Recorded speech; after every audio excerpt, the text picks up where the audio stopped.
A lot of people get financial advice from outsiders, but the average person who buys like stocks, bonds, mutual funds, ETFs, and saves money, they're outsiders. They have no idea what's going on between them and the real world of insight.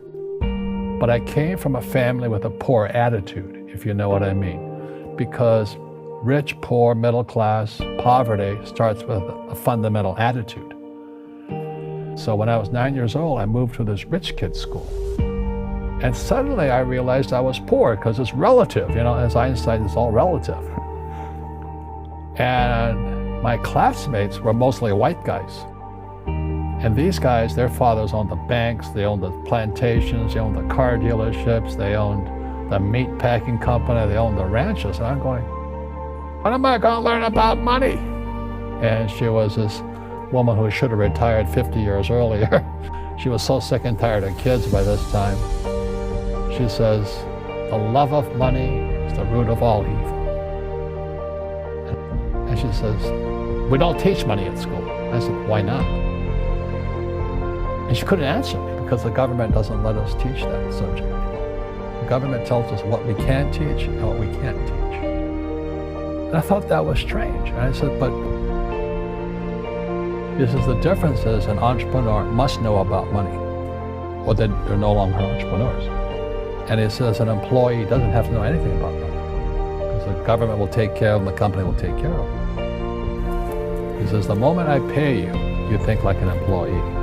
He says, that's the trap. Entrepreneurs work for free. You never want a paycheck. You understand that, kid? I said, okay, I got it.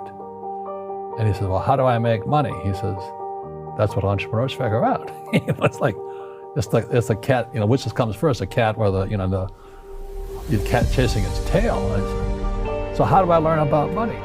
He says, there's many formulas for great success in money. There's thousands of them, but one of the best ones is real teachers, not these fake teachers in school. You see, most teachers in school, they're out of ethics. They teach subjects they themselves don't practice. A fake teacher is somebody who just wants a job and they'll teach anything. They teach how to shine shoes and get paid on more money. But they really don't know what they're teaching system, because the school system will never teach you about money. The school system was designed to teach you to be an employee, which is important, or a doctor or a lawyer, a specialist, but never about money. And to me, isn't school about opening your eyes and minds to new ideas? But that's now out of the system. So everybody's got to be PC, politically correct now. And it's killing us. It's killing the brains of our kids. They're going backwards.